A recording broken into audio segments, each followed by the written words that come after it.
Hello and good morning or afternoon, anyone. Depends on when you're watching this video. This is the fourth time that I've been attempting to record this video due to my poor internet connection. So I'm hoping this pushes through. But without further ado, I'll be discussing chapter 4 from the book, which is about the business to consumer digital business models or the content model. So moving on. So given that I am the first presenter for this one, I would first like to have like a small recap on what exactly is a business model.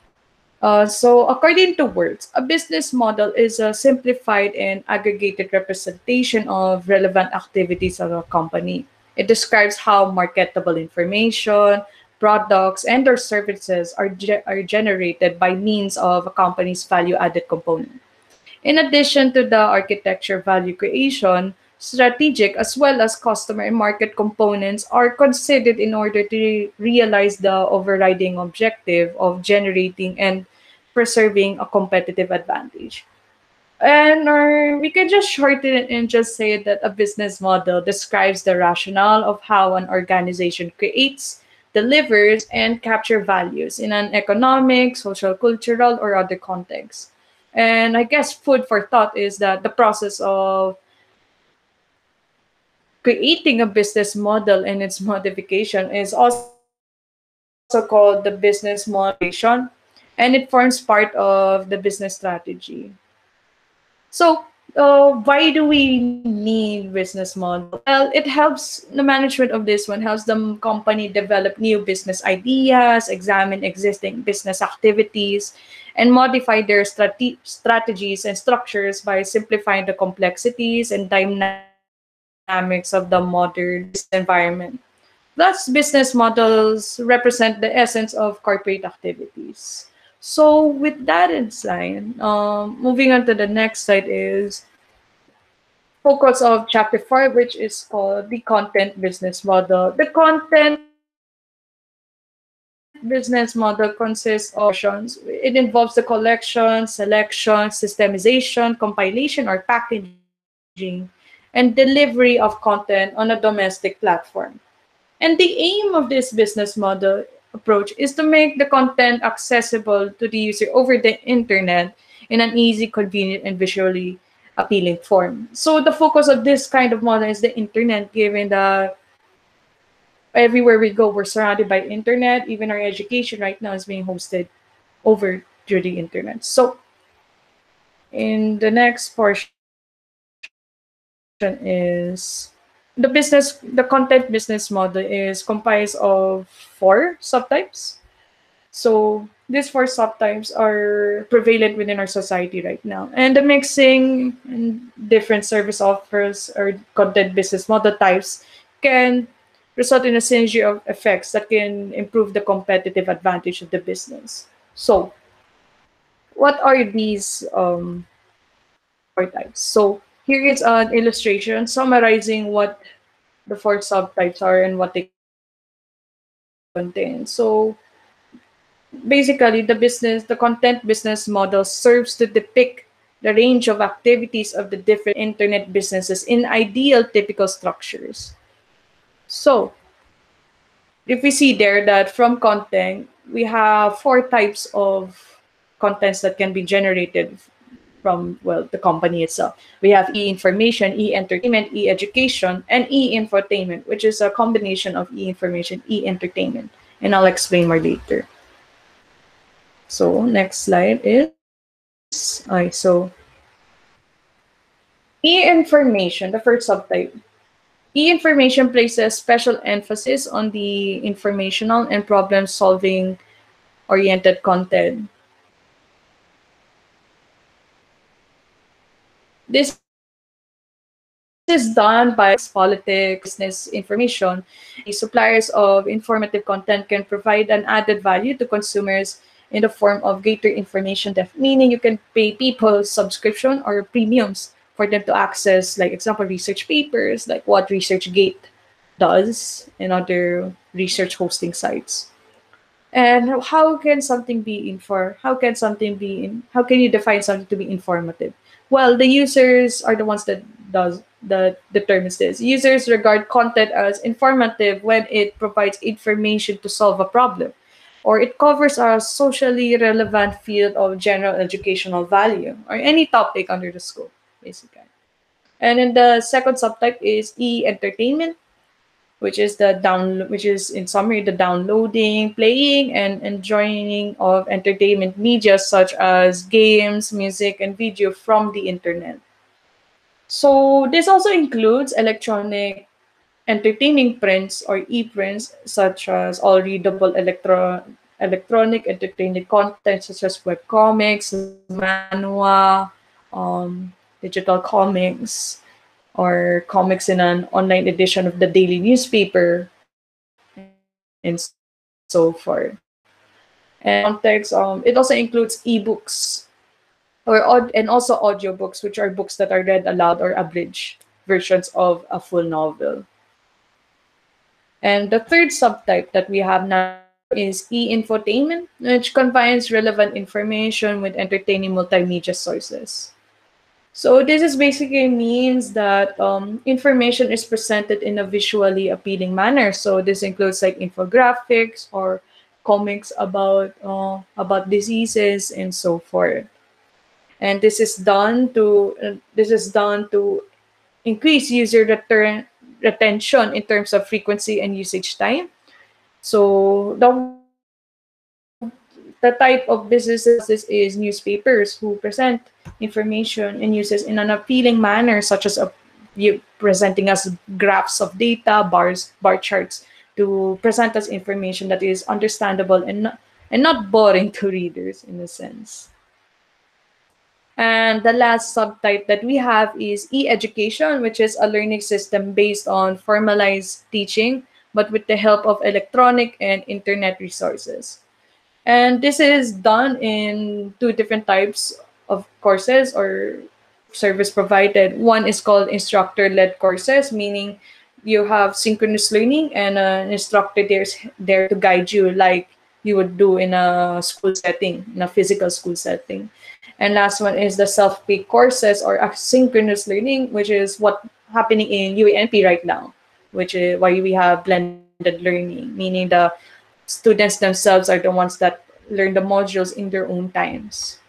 And next is like, but with that side, like e-education sounds like e-info information and e-entertainment or e-infotainment. So what makes it different?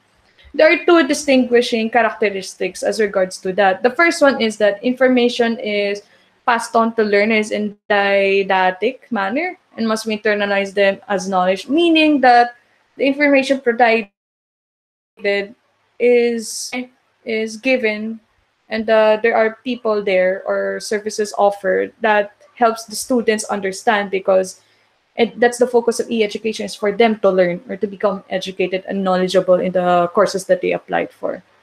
And the second difference is that at the end of these courses, award titles, or certificates are provided based on the performance and the respective syllabus grade requirements. So you can still be awarded for having good grades or performed excellently in this site. And what also makes them also different, I guess you could say that this is my personal third distinguishing characteristic, is that most education offers are characterized by having direct forms of revenue, such as course fees. It is the commonality between all educational platforms, unlike information, e-infotainment, or e-entertainment, where you could have either free access to such but have advertisement that overrides this. But e-education, the presence of advertising is not that common.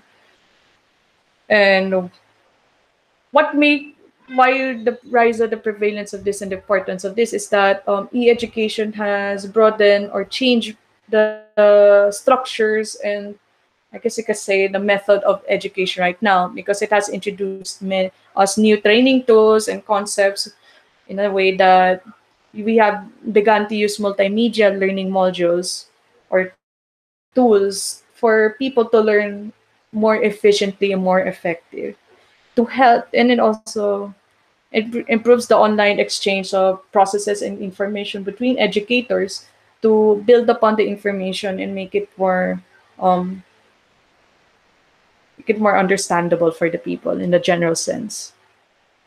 And education is also important because with the greater demand for education, such as the growing population, with the growing prevalence of the internet in our world and technology aside from that, e-education is able to cope with the demands and satisfy these demands with a because you only need a mobile device or any technological devices able to access the internet. And if you have internet access, you're able to still access education should you need it. And so with the subtypes explained, I will now like on to how does one increases the value chain of the content provided like project fine. But first, I would like to define what value chain is. So basically, the value chain is basically the process or activities that the company use or does to add value to their products and services. And value could either be taken in a literal sense or a subjective sense. Literal meaning like make it more pricey or more quantifiable in term or more fair for everybody of both the consumer side, or subjective in the sense that there's more emotional impact as regards to the product and services awarded to improve brand loyalty and such. So the beginning of the value chain or the first phase is the conception. This is characterized by reflections of the company on the conception or the design of the service offered. This is where the content provider must decide which content and services shall be offered, in which format, and to what type of consumer. This is where the business determines their target market, their scope and limitations, the business requirements and specifications, and so forth. And now we have the second phase, which is the content development or production. This is where basically the content is produced and collated. So, in this phase, the content provider needs to pay special attention to copyright and exploitation rights with regard to the information and content provided by the users, because with the internet, information is super accessible to the point that people often run the risk of having a copyright claim or lawsuit filed after them. So this is where content providers have to take good note and make sure that they are not stealing or plagiarizing any content. And the third phase is the acquisition and placement of advertising. This is where the discussion of the different advertising formats occur, and the balancing of advertising that should be viewed to free users and premium users.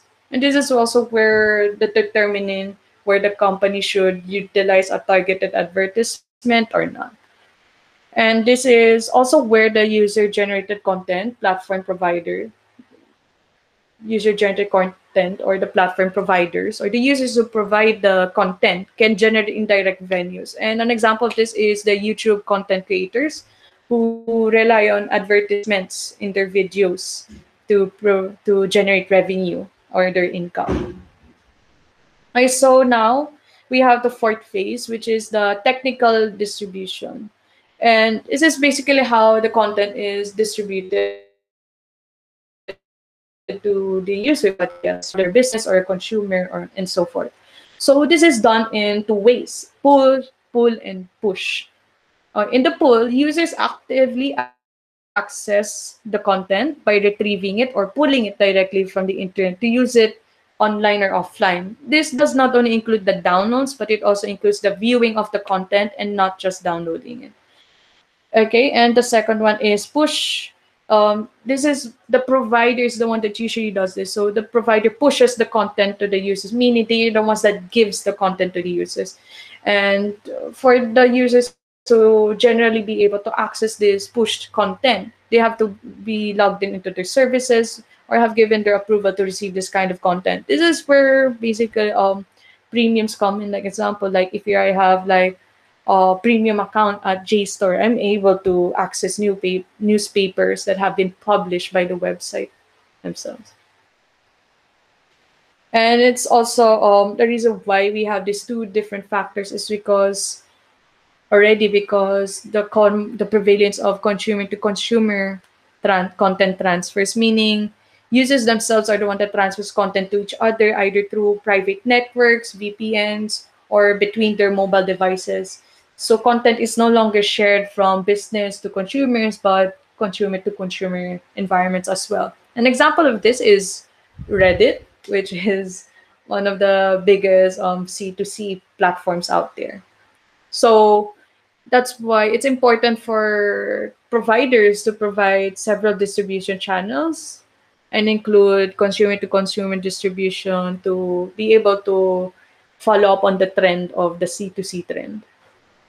And the next phase is the marketing and distribution. This is where all marketing oriented activities of the company, as well as the consideration of the entire marketing apparatus, occur. And this gives the content providers a holistic understanding of the company's marketing. This includes like cross media marketing, coordination of the sales channel, price and conditions strategy, communication strategy, and so forth. And the last one in the value chain is value creation is the billing. This directly emerges from the distribution, and it includes aspect with regard to the payment system, the receivables management of the acquired license agreements. So with the value creation discussed, I would now like to move on to the next question would be like, okay, so we know now how does the company produces their value. How can we make it so that the company can have a competitive advantage? Meaning, what could make my company different from other people?